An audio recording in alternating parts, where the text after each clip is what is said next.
Episode number 322, 6 Local SEO Tips for Churches with Paul Cox.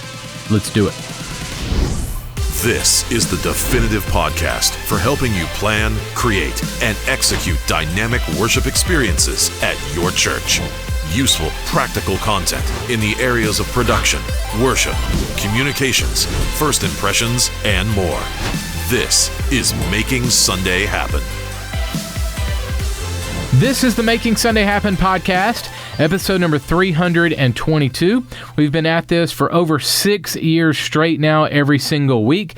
And you might know this, but you can visit our podcast library at MakingSundayHappen.com and actually search the library based on the area of ministry that you are in, like worship or production, communications, leadership, and more. Just choose from the drop-down menu right there, and you can go straight to all episodes related to worship and worship leading, or straight to communications, stuff like that. So whatever area that you're serving in, you can go straight to resources from the podcast right there from the drop-down menu.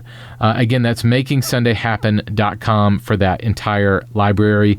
321 episodes that came before this one are all right there, absolutely free for you.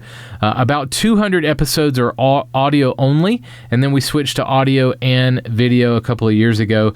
We love being able to talk with you and share with you each and every week and have some incredible guests on the show.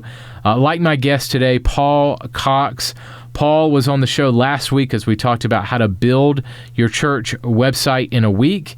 We talked through lots of tips and tricks when it comes to your website. Great insight from Paul that I would encourage you to go back and check out if you missed last week's episode. All right, this week, Paul and I are going to talk about tips for local SEO, search engine optimization. Basically, how do you get your website in the top local searches on Google so that people can find you and come and attend your church?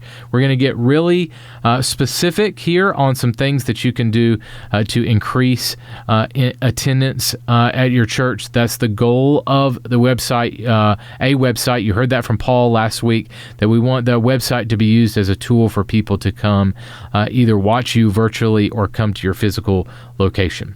All right, so we're going to dive right into my conversation with Paul about local SEO right after this break. Well, 'tis the season, everybody. Merry Christmas. We are now taking orders for custom Christmas projects for your Christmas worship experiences. Over the years, we've produced countless lyric videos, service openers, scripture videos, story videos, Christmas series, and social graphics, and more for ministries and churches just like yours. We've already produced dozens of custom projects for churches and ministries for this year, and we would love to serve you and your church. Our team is growing and is ready to take on your unique Christmas project. Don't wait too long. Go ahead and get your custom Christmas project in the works. Just go to 1230.media/custom to get started. 1230.media/custom. Hey guys, this week I welcome back Paul Cox. Paul is the owner of The Church Co., which is a great solution if you're looking for an affordable website solution for your church. Paul and his team is a great solution for you. Paul, thanks so much for hanging out last week. We were talking about how to build your website, some tips and tricks on things to put on your website, on pages, and just how to build it very affordably, very easily. So thanks for hanging out last week. And man, I'm excited to have you back this week, man. Yeah, it's good to be back. It was a fun chat last week. All right, so I want to jump right into talking about SEO for churches, and let's define the terms here for people who don't know. SEO means search engine optimization. So basically, how do people find us on Google or another search engine, right? Okay, so Get us started here, Paul. What is local SEO? Okay, so there's a difference between SEO and then we're going to drill in locally. So what is local SEO and why is it important to put some energy into it? So, okay, my most basic summary here. Imagine you open a Word document and you're looking for a word and you hit Control F or Command F and you search for that word, the only way that you're going to get a result is if that word is in the document. Google is the same. So when people are searching for your church, we need to feed Google with lots of content so that Google finds potential matches that are matching people's keyword searches. So it's not like SEO, I think, gets played up as like this big mystery, but a lot of times, like if you can just formulate it back to that very simple thought of opening a Word document, like we're trying to make as many searches as possible match for people in your community. And locally, like there's ways that you can tag things on your website and put your address in and all of that to make sure that that Google has the radius set correctly. But at its basic, like it's important because people that are searching for websites or to attend church on the weekend, they're doing that overwhelmingly in Google. Gotcha. I love that analogy. Great analogy. All right. So let's drill into 6 things that churches can do to increase my local SEO. Okay. So number 1 is create a Google My Business account. So give me a little bit, tell me what this is and why should I use it? Google has a system that lets you register your business with them officially. So it's always good to do that because, you want to kind of own those names the same way you'd register your Instagram account and all of that. But some other benefits of that is it does things like puts you on on Google Maps officially. It lets you have review pages officially, which means you can respond to people's reviews. It also means like if someone's opening the Google Maps app on their phone and they're searching for churches, like Google is looking for that information from your Google My Business account. So that's one thing that it's just very easy to do. You go, you do it. You can kind of forget about it after that, but it's one of those things that you just really easy, just go and do it now. So that, at least you're in control of that information instead of, maybe a member of your church kind of adding you that way. So it's one of those things that you just want to do. Good. All right, so let's jump right to number 2, okay? Optimize your website for mobile devices. I can't tell you how many times I've gone to a church on my mobile device and either the page is way over here, so I have to kind of scoot it over. It's so hard to navigate. The menu doesn't work right on mobile, where I basically have to go to a desktop and then I just get frustrated and just forget it. So it's my pet peeve. It's why we exist as a company. Oh my goodness! All right, so tell me why is it important? Pull up your Google Analytics if you have them set up. I hope you do, and look at the device summaries that it gives you. Like we're seeing 70 to 80% mobile usage now. And it's really interesting because when we talk to people that are building their websites, they're overwhelmingly doing it on a desktop view, not realizing that 2 in 10 people are going to see that desktop view, whereas 8 people are going to see it on their phone. I'm at the point now where I almost want to switch the default view in our editor to be mobile so that people just have to think of it that way. Yeah. Like think about the last time you did anything. It is likely on your phone. And then also think about the new person that's coming to your site on a Sunday morning and just forgot the address or forgot the service times. Not going to pull out their computer and open it up, especially if they have kids. Like it's going to happen on the phone. So I think it's really important that the church adopts a mobile first mindset. Hopefully, like mobile first is like a coding term, but hopefully like just thinking mobile every time you're thinking, like think, what is this? How does this work on mobile? And second to that, how does this work on desktop? It also helps your SEO. Google is specifically looking for mobile optimized sites now and affecting your ranking based on those abilities. I think what you guys do really help with that, in that when I'm creating my website, I see it. You are creating the website where it's safe and already optimized for mobile.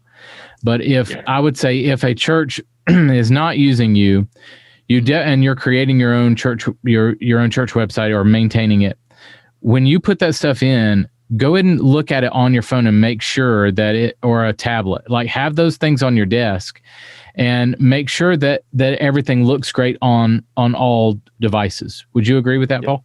Yeah, I would say even as far as it's more important that it looks good on mobile than it does on desktop.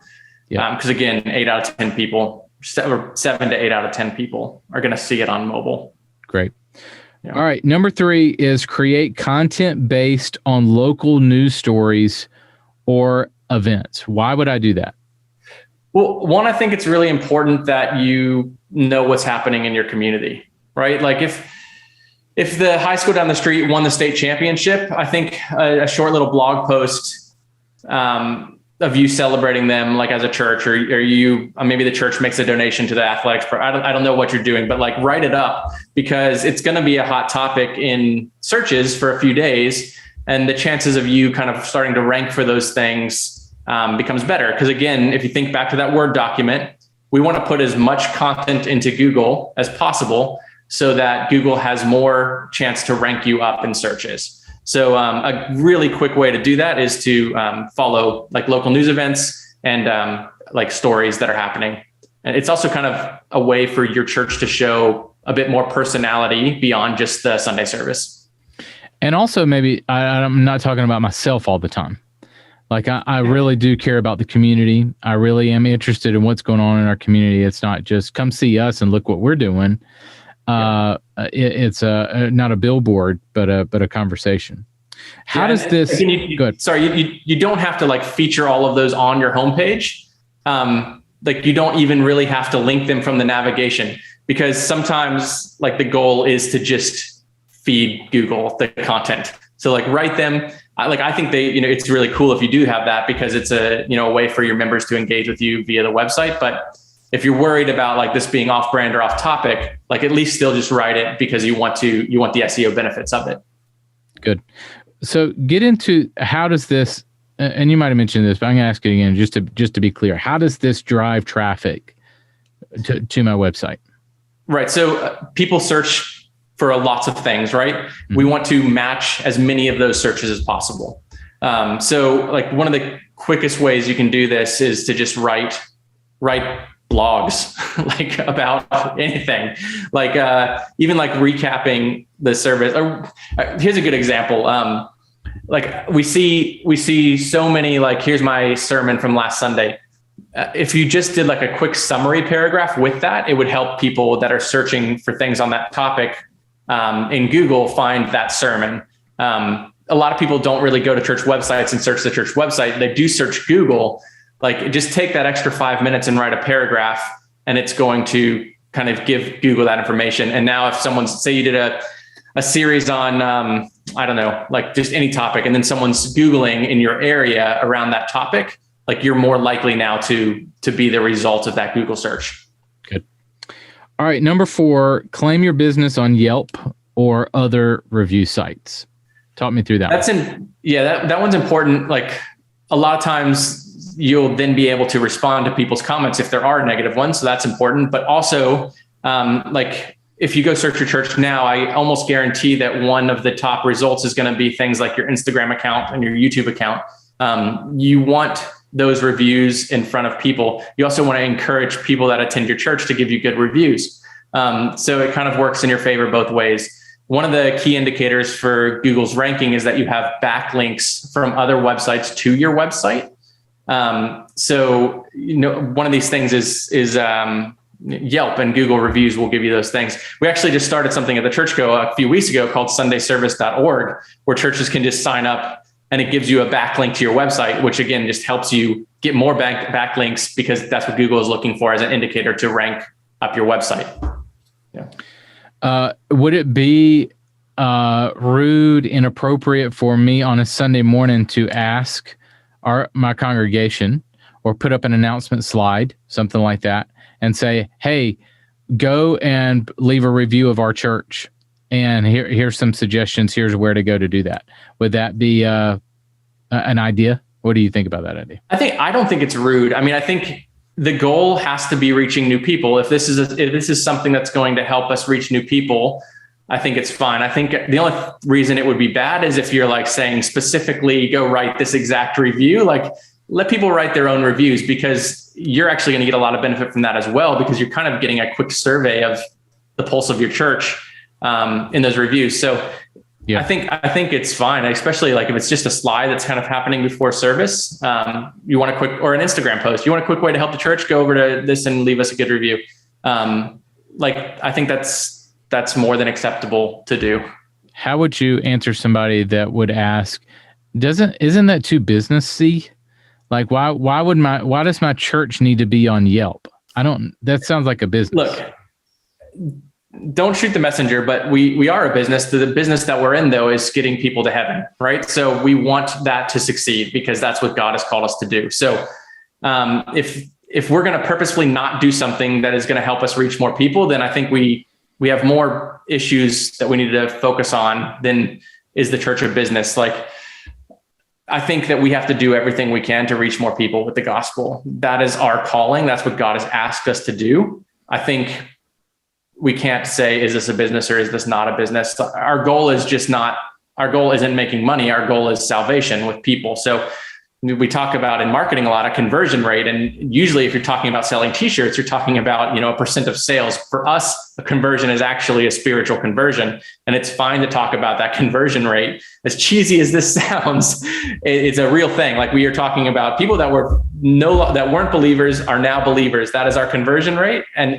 if we need to take on a business mindset to get there, I think we need to do that because that's what God has called us to do. I gave you a good alley-oop on that one. You took it to the hoop, baby. Nice one. I went a little cheesy as well, but it's all right. It's all right. It is what it is. You nailed it. All right. Number 5, optimize for local citations. What in the world does that mean? Yeah. So you want to make sure your address is listed, and your phone number and your name. So like a real quick, think of the Word document, and think of a new person that's just moved to Boise, Idaho. I'm switching from my Orlando references. We were so set on Orlando too. Okay. I just did it too many times. All right, go. Okay. And so I arrive in Boise and I'm like, I need a good list of churches. Like, I wonder what churches are in Boise. So I'm probably going to search churches in Boise, right? Like, Google's smart enough to know you're in Boise, but you still want to feed the system, right? So maybe instead of saying welcome home as your graphic, like your intro text, it's like a thriving church in Boise, Idaho. Like, church in Boise, like you've said it, right? So that's giving Google something that's very local specific that it can start indexing on. And you can do this through like your SEO settings on your website as well. And even like a lot of times when we do an SEO configuration for a church, we offer that as like a separate service, even though our sites do it like very well automatically. Like, if we're really fine tuning things, like, we'll change the site title. Instead of just saying like First Baptist Boise, it'll be like First Baptist, a church in Boise, Idaho. And that way, like, every page just kind of has that listed there. And that's a good example of like a local citation where you're including the city in your search, in your text on the website, so that more search results match that. Okay. Why is it important to be consistent on my NAP, my name, address, phone number? Why is that important? Well, I think you don't want multiple results showing up everywhere. So right. You do want these things listed to be the same in every place. So it's important just from that standpoint. You don't want people calling a dead number. You don't want people showing up at the wrong place. And if you're like, say you're a church that meets in random places, like you're a mobile church, You need to have a good system in place to make sure your address is always right. I guess what I'm getting at is I agree with you. I think, when I'm searching Google and it comes up in Google and I hit their website and the website's dead, or I call the number and it's dead, or the website doesn't match the Google search, doesn't match the Yelp search, doesn't match the whatever. Mm-hmm. So I agree. I think that's what I'm getting at is why is it we're answering our own question here. It's important because your stuff needs to be up to date to make sure that people can find you no matter where they're searching, right? 100%. When COVID started, the amount of join us this weekend in church that I saw on church websites, it was just through the roof, right? Like, that's a good example of not keeping your stuff up to date, and it's costing you potential visitors. Phone number, address, name, those are all the same. Like, we just need to have a good system. And again, like local SEO, if you move a few miles down the road, like you want to update Google with that information. Good. All right. Last one is conduct local keyword searches. So how can that help me? Okay, so this one is just about feeding the machine. So like you can search in Google, the Google Search Console and all that has tools to show you what people in your area are searching. You can write content around those topics, and it doesn't have to be overly spiritual as much as you might like think that like as a church, we should be always putting this thing forward. Another good thing that helps your brand as a church is showing the personality. So one example that I always use is like, say your pastor's name is Bob and you live in Boise, because that's the reference we're going with this week. You can do 5 best restaurants that Pastor Bob attends regularly on Sundays after service. So again, it's not crazy spiritual, but you might get some good interaction on Facebook if you post that to Facebook and you get some good comments. It's a good piece of content. But the side effect here is like, if I'm in Boise and I'm searching for the best restaurants for Sunday brunch, there's a chance you might, like as someone that's not looking for anything church related, it might end up on your church website. And maybe it's not your exact target audience, but it is someone that might be needing to take that first step that we talked about, I think like a week ago, about like learning who Jesus is. And it also just shows like, oh, hey, this church is like interested in the things that I'm interested in. Maybe there's more that they're interested that I'm interested in. Maybe I'll attend. You're just kind of widening what we call in marketing that funnel. And once they're kind of in the funnel, like it's up to you to kind of like get them into your church, but we're just kind of making it easier for people to find you. Good. Okay, let's wrap it up here last week and this week. So 1, why is it important for churches to press into local SEO? And 2, why is website so important? Why are you so passionate about website? Look, if you're going to start a church and you're going to plant a church in an area, you likely have a mission to reach that area. Let's use the tools that Google has given us here to help with that. Like, unless you're going to go knock on every door, which you might do, that's great. Like, let's use these tools to reach that area. So it's extremely important that we start focusing on local keyword search, writing blogs. If you're planting a church, writing blogs throughout that whole process. Like this Friday, we're meeting at this place. Like you're feeding Google with information for people that help find your church. We can use these tools to reach people for Jesus. 2, it's really important to focus on SEO because overwhelmingly when I'm talking to people, they're only focused on social media. The issue there is that most of the people that are following you on social media already know about you. SEO is people that don't yet know about you. They're your new visitors. They're your new people. They're people that might be looking to only attend on Easter and Christmas for now. Like we want to make sure when there's that moment comes where they're like, that's it, I'm taking the family to church, or I'm going to church myself, and they search Google. We want your church website to be the result that they find, and we want them to walk through your door. We want them to encounter Jesus, get saved, and become a regular attender. SEO is the first step in that situation. Like that, it's not social media, like it's SEO. And we have the stats that show that. Like when we look over Easter weekend, like a weekend that we know new people come to church, it is overwhelmingly SEO and direct traffic referrals. Like if you look at our social stats, I think we posted them on our website. I think the social account for referrals to church websites was about 12% of the overall traffic that came to church websites over Easter weekend. So investing in these little things like writing a blog post, optimizing for local SEO, making sure your website's mobile responsive so that Google upranks you. This is how new people find your church, which if that's not the focus of what we're doing, like why are we doing any of this? Like this is why we exist. So let's use the tools and let's use these things that Google and other search engines have offered us to reach more people. Yeah. Awesome. Well, man, I really appreciate your time this week and last week. Just enjoy getting to know you, and thank you for this wisdom and insight.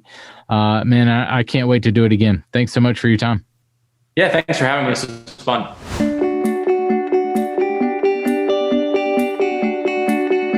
Hey guys, here's an idea for showing your volunteers their service to your team and your church matters. Get out of the booth. Go see and serve in the care response at a service. Take your volunteers out of your control room, out of your booth, down where the result of their service is happening. Take them to the care room or response area. Now, don't be intrusive. Don't interrupt conversations. Don't be weird, but show them real people that are responding to an invitation. If you can, even have your volunteers learn how to have care conversations and create opportunities where it's routine for production volunteers to have care conversations with people who respond in the service. Talk about motivating. Imagine your volunteers having direct conversations with people who have responded to a service or experience that your volunteers help create. Now their heart is in the game. The show notes for this episode are available now at makingsundayhappen.com. Well, that is it for us this week, guys. Thanks so much for hanging out. Give us a like if you would, and subscribe to our YouTube channel so that you never miss an episode. Our show is masterfully edited by AJ Schubert. It is posted and distributed by Daniel Stavanis. Social media artwork and distribution by Steve Dirks. We have an incredible team at 1230 that has a passion for the church and to help you make Sunday happen. We'll go out there and create some incredible worship experiences this weekend. I'll catch you next week. Making Sunday Happen is a production of the ministry of 1230 Media. For show notes, archive episodes, and more free resources for your church, visit makingsundayhappen.com.